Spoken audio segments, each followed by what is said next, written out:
আমন্ত্রণ জানাচ্ছি আপডেট সংবাদে। শুরুতেই জানিয়ে দিব গুরুত্বপূর্ণ শিরোনাম, এরপরেই থাকবে বিস্তারিত। গাজা যুদ্ধে চূড়ান্ত বিজয় হবে ফিলিস্তিনিদের, বললেন ইরানের সেনা প্রধান। ইসরায়েলিকে হামাসের যোদ্ধা ভেবে গুলি, ভুল করল সেনাবাহিনী, তদন্তের নির্দেশ নেতানিয়াহুর। এদিকে সমুদ্রের পানি দিয়ে হামাসের সুড়ঙ্গ প্লাবিত করার কথা ভাবছে ইহুদিবাদী ইসরায়েল। এরপর জানাবো গাজায় ইসরায়েলি হামলায় নিহত বেড়ে প্রায় 16,000। যুদ্ধবিরতির পর ইসরায়েলের হামলায় 800 ফিলিস্তিনি নিহত। আরও থাকবে ইরাকে মোতায়েন মার্কিন বাহিনীর বিরুদ্ধে আরও কঠোর হামলা হবে, আর নজাবা প্রধানের হুঁশিয়ারি। দেরি না হতেই ইসরায়েলকে থামান, আমেরিকাকে ইরানের কঠোর হুঁশিয়ারি। এবং সর্বশেষ জানিয়ে দিব ইসরায়েলের যুদ্ধবাজ প্রধানমন্ত্রী বেনিয়ামিন নেতানিয়াহুর দুর্নীতি মামলার বিচার ফের শুরু। শুনছিলেন সংবাদ শিরোনাম, এখন বিস্তারিত। তার আগে অনুরোধ থাকবে ভিডিওতে একটি লাইক দিন এবং কমেন্টস করে জানিয়ে দিন কোন জেলা থেকে বা কোথা থেকে আমাদের সঙ্গে যুক্ত রয়েছেন। গাজা যুদ্ধে চূড়ান্ত বিজয় হবে ফিলিস্তিনিদের, বললেন ইরানের সেনা প্রধান। অবরুদ্ধ গাজা উপত্যকায় ইহুদিবাদী ইসরায়েলের নির্দয় গণহত্যার বিরুদ্ধে প্রবল প্রতিরোধ গড়ে তোলার জন্য ফিলিস্তিনি যোদ্ধাদের ভূয়সী প্রশংসা করেছেন ইরানের সেনাবাহিনীর প্রধান commander major general Abdur Rahim মুসাবি। তিনি বলেছেন, ফিলিস্তিনি জনগণের বিরুদ্ধে অপরাধযজ্ঞে জড়িত ইসরায়েলি ও মার্কিন কর্মকর্তাদের বিচারের সম্মুখীন করা হবে এই অপরাধের ন্যূনতম শাস্তি। জেনারেল মুসাবি রাজধানী তেহরানে এক সামরিক অনুষ্ঠানে বক্তব্য রাখতে গিয়ে এই মন্তব্য করেছেন। তিনি বলেছেন, আল আকসা তুফান অভিযান এবং গাজাবাসীর প্রবল প্রতিরোধের ঘটনায় ইহুদিবাদী ইসরায়েল ও তার পশ্চিমা দোসরদের মানবাধিকারের কথিত মুখোশ খুলে গেছে। ইরানের সেনাপ্রধান বলেন, গাজা হচ্ছে প্রতিরোধের শহর এবং অটল অবিচলতার প্রতীক। 7 অক্টোবরের আল আকসা তুফান অভিযানে ইসরায়েলের শোচনীয় পরাজয় হয়েছে বলে তিনি মন্তব্য করেছেন। জেনারেল মুসাবি বলেছেন, ফিলিস্তিনিদের ভূমি জবরদখল করে অবৈধ রাষ্ট্র ইসরায়েল প্রতিষ্ঠার পর বিগত 75 বছরে এত বড় কোনো অভিযান ফিলিস্তিনিরা চালাতে পারেনি। ইরানের সেনাপ্রধান সেনা কমান্ডার বলেছেন, মার্কিনিরা ইসরায়েলে উপস্থিতি থেকে গাজা উপত্যকার ওপর গণহত্যা দিক নির্দেশনা দিচ্ছে। কাজেই গাজায় চালানো অপরাধযজ্ঞের জন্য আমেরিকা ও ইসরায়েলি নেতাদের সমানভাবে বিচার করতে হবে। তিনি বলেন, গোটা বিশ্ব নিন্দা জানানো সত্ত্বেও আমেরিকা ও ইসরায়েল তাদের ইতিহাসের কালো অধ্যায় একের পর এক পৃষ্ঠা সংযোজন করেছে, কিন্তু বাস্তবতা হচ্ছে এই যুদ্ধ যত দীর্ঘায়িত হোক না কেন তাতে চূড়ান্ত বিজয় হবে ফিলিস্তিনিদের। সূত্র পার্স টুডে। ইসরায়েলিকে হামাসের যোদ্ধা ভেবে গুলি, তদন্তের নির্দেশ নেতানিয়াহুর। ফিলিস্তিনিদের দখলকৃত জেরুজালেমের একটি বাস স্টপেজে ইসরায়েলিদের লক্ষ্য করে হামলা চালিয়েছে সশস্ত্র গোষ্ঠী হামাসের 2 যোদ্ধা। জেরুজালেমের ওই হামলায় সবাই গাড়িতে করে যাচ্ছিলেন। ইয়োলব দরন সেলেমান নামের এক ইসরায়েলি। তিনি তখন তার গাড়ি থেকে নেমে হামাসের ওই সদস্যদের ওপর নিজের হ্যান্ডগান দিয়ে গুলি ছোড়া শুরু করেছেন। ওই সময় সেখানে উপস্থিত 2 সেনা সদস্য। ওই সেনারা ইয়োলব দরনকে হামাসের সদস্য ভেবেছেন এবং তাকে লক্ষ্য করে গুলি ছুড়েছেন। এতেই ঘটনাস্থলেই দাপাতে দাপাতে প্রাণ যায় তার।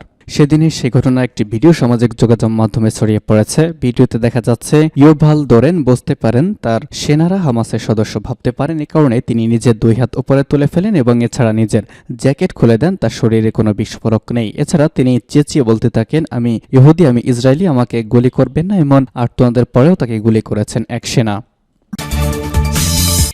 সমুদ্রের পানি দিয়ে হামাসের সুড়ঙ্গ প্লাবিত করার কথা ভাবছে ইসরায়েল। ফিলিস্তিনের অবরুদ্ধ গাজা ভূখণ্ডের নিচে থাকা হামাসের সুড়ঙ্গ নেটওয়ার্ক সমুদ্রের পানিতে প্লাবিত করার কথা বিবেচনা করছে ইসরায়েল। এ লক্ষ্যে বড় সিস্টেমের পাম্প একত্রিত করেছে দেশটি। মূলত সুড়ঙ্গ অবস্থান করা হামাস যোদ্ধাদের বের করে দিতে টানেলগুলোকে প্লাবিত করার কথা ভাবছে তারা। মার্কিন সংবাদ মাধ্যমের বরাত দিয়ে আজ এক প্রতিবেদনে এই তথ্য জানিয়েছে বার্তা সংস্থা রয়টার্স। প্রতিবেদনে বলা হয়েছে, যোদ্ধাদের তাড়ানোর জন্য গাজা ভূখণ্ডের নিচে হামাসের ব্যবহৃত টানেলগুলোকে প্লাবিত করতে ইসরায়েল বিশাল পাম্প সিস্টেম একত্রিত করেছে বলে মার্কিন কর্মকর্তাদের বরাত দিয়ে জানিয়েছে প্রভাবশালী মার্কিন সংবাদ মাধ্যম অল স্ট্রিট জার্নাল। সংবাদ মাধ্যমটি বলেছে, গত নভেম্বরের মাঝামাঝি সময়ে গাজার আল শাতি শরণার্থী শিবিরে প্রায় 1 মাইল উত্তরে কমপক্ষে 5টি পাম্প স্থাপনের কাজ শেষ করেছে ইসরায়েলের সেনাবাহিনী। এসব পাম্প প্রতি ঘন্টায় হাজার হাজার ঘনমিটার পানি টানতে পারে এবং এতে করে কয়েক সপ্তাহের মধ্যে গাজা সুড়ঙ্গগুলো প্লাবিত হয়ে যাবে।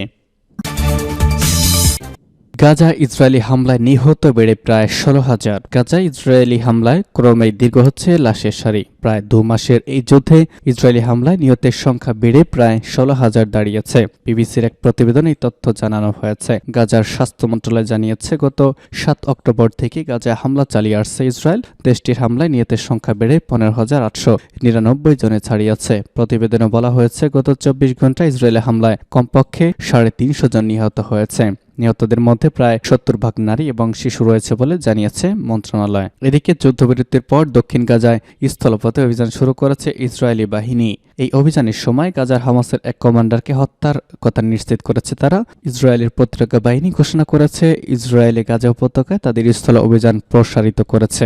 আইডিএফ মুখপাত্র ড্যানিয়েল হ্যাগারি এক সংবাদ সম্মেলনে বলেছেন, আইডিএফ পুনরায় পুরো গাজা উপত্যকা জুড়ে হামাসের ঘাঁটির বিরুদ্ধে স্থল অভিযান শুরু করেছে এবং এটি ক্রমে সম্প্রসারণ করা হচ্ছে। এ সময় হ্যাগারি স্থলবাহিনী ও বিমান বাহিনীর পারস্পরিক সহায়তার গুরুত্বের উপরও আলোকপাত করেছেন।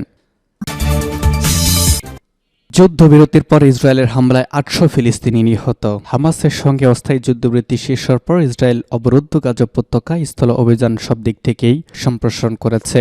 টানা 4র্থ দিনের মতো ব্যাপক বোমা হামলা চালিয়েছে ইসরায়েলের প্রতিরক্ষা বাহিনী আইডিএফ। এতে 3 দিনে নিহতের সংখ্যা 800-তে ছাড়িয়ে গেছে। এরই মধ্যে সকালে আরও 20টি এলাকা খালি করার নির্দেশ দিয়েছে আইডিএফ। সামাজিক মাধ্যমে দিয়েছে বার্তা, গাজার উত্তরের অভিযান শেষ করে তারা এখন ক্রমে দক্ষিণের দিকে এগিয়ে যাচ্ছে। খবর আল জাজিরা এবং বিবিসির। হামাসের সঙ্গে শুক্রবার অস্থায়ী যুদ্ধবিরতির সময়ে শেষ হওয়ার পর গাজায় স্থল অভিযান বাড়ানো হয়েছে বলে জানিয়েছে আইডিএফ। এর মুখপাত্র রিয়ার অ্যাডমিরাল ড্যানিয়েল হাগারি এক সংবাদ সম্মেলনে বলেছেন, গাজা জুড়েই হামাসের শক্ত অবস্থান লক্ষ্য করে আইডিএফ অভিযান জোরদার করেছে। ইসরায়েলের পক্ষ থেকে বলা হয়েছে, 7 অক্টোবর হামলা শুরুর পর থেকে পর্যন্ত ইসরায়েল গাজায় প্রায় 10,000 বিমান হামলা চালিয়েছে। ইসরায়েল সরকার মুখপাত্র ইলন লেভি জানিয়েছেন, অভিযান শুরুর পর আইডিএফ 800 উঁচু স্থাপনায় নির্ধারণ করেছিল। এর মধ্যে 500টি ধ্বংস করে দেওয়া হয়েছে। পাশাপাশি বেসামরিক এলাকাতে নির্মিত অনেক টানেল ও রাস্তাও ধ্বংস করা হয়েছে। এদিকে ইউনিসেফের মুখপাত্র জেমস এল্ডার বলেছেন, দক্ষিণ গাজা ইসরায়েলের সম্ভাব্য অভিযান নিয়ে তিনি গভীরভাবে উদ্বিগ্ন। ইরাকে মোতায়েন মার্কিন বাহিনীর বিরুদ্ধে আরও কঠোর হামলা হবে, আন-নুজাবা প্রধানের হুঁশিয়ারি। ইরাকের মার্কিন বিরোধী প্রতিরোধ আন্দোলন হারাকাত হিজবুল্লাহ আন-নুজাবা হুঁশিয়ারি উচ্চারণ করে বলেছে, উত্তর ইরাকে এবং এই সংগঠনের ঘাঁটিতে হামলা চালানোর জন্য আমেরিকাকে চড়া মূল্য দিতেই হবে। ওই হামলায় আন-নুজাবার 5 যোদ্ধা নিহত হয়েছেন। ইরাক সরকারের অধীনে থাকা পপুলার মোবিলাইজেশন ইউনিট বা PMU's সঙ্গ এবং হিসেবে এই আন-নাতো ইরাকে মোতায়েন মার্কিন সেনাদের বিরুদ্ধে লড়াই করেছে। সংগঠনটির শীর্ষ নেতা শেখ আকরাম আল কাবি একটি বিবৃতিতে বলেছেন, এখান থেকে ইরাকে মার্কিন ঘাঁটি ও মার্কিন স্বার্থে আরও কঠোর আঘাত হানা হবে। তিনি বলেন, ইরাক থেকে সকল মার্কিন সেনা প্রত্যাহার না করা পর্যন্ত প্রতিরোধ সংগঠনগুলো মার্কিন স্বার্থে আঘাত হানা অব্যাহত রাখবে। এর আগে ইরাকে মোতায়েন মার্কিন সন্ত্রাসী সেনাবাহিনী জানিয়েছিল, তারা ইরাক ও সিরিয়ার মার্কিন ঘাঁটিগুলোতে হামলায় জড়িত একটি আস্তানায় হামলা চালিয়েছে। ইরাকের উত্তরাঞ্চলীয় কিরকুক প্রদেশে চালানো ওই হামলায় আন-নুজাবার 5 সদস্য নিহত হয়েছেন। ইরাকের প্রতিরোধ আন্দোলন রবিবার জানিয়েছিল, তারা পশ্চিম ইরাকের আইনাল আসাদ বিমান ঘাঁটি এবং সিরিয়ার আল খাজরা গ্রামে মোতায়েন মার্কিন সেনাদের ওপর হামলার কাজে ড্রোন ব্যবহার করেছে। মার্কিন সমর্থন নিয়ে অবরুদ্ধ গাজার উপত্যকার ওপর ইসরায়েলি সেনারা ভয়াবহ আগ্রাসন শুরু করার পর থেকে গত প্রায় 2 মাসে ইরাক ও সিরিয়ায় মোতায়েন মার্কিন সেনা অবস্থানে অসংখ্য হামলা চালিয়েছে প্রতিরোধ সংগঠনগুলো। ইসরায়েলকে গাজা আগ্রাসন বন্ধ করতে চাপ দিতে মার্কিন সরকারকে বাধ্য করার জন্য ইরাক ও সিরিয়ায় মার্কিন সেনা ঘাঁটিগুলোতে হামলা চালাচ্ছে প্রতিরোধ সংগঠনগুলো। সেই সঙ্গে ইয়েমেনের হুতি আনসারুল্লাহ আন্দোলন এবং লেবাননে হিজবুল্লাহ ও গাজা উপত্যকার ফিলিস্তিনি যোদ্ধাদের সমর্থনে এগিয়ে এসেছে, সূত্র জানাচ্ছে পার্স টুডে। এবং সর্বশেষ জানিয়ে দিব, দেরি না হতে ইসরায়েলকে থামান, আমেরিকাকে ইরানের কঠোর হুঁশিয়ারি। অবরুদ্ধ গাজা উপত্যকা ও পশ্চিম তীরে বসবাসকারী ফিলিস্তিনিদের বিরুদ্ধে ইসরায়েলের ভয়াবহ অপরাধযোগের প্রতি বেপরোয়া সমর্থন দেওয়ার জন্য মার্কিন সরকারকে পরিণতি ভোগ করতে হবে বলে হুঁশিয়ারি দিয়েছে ইরান, সূত্র জানাচ্ছে পার্স টুডে।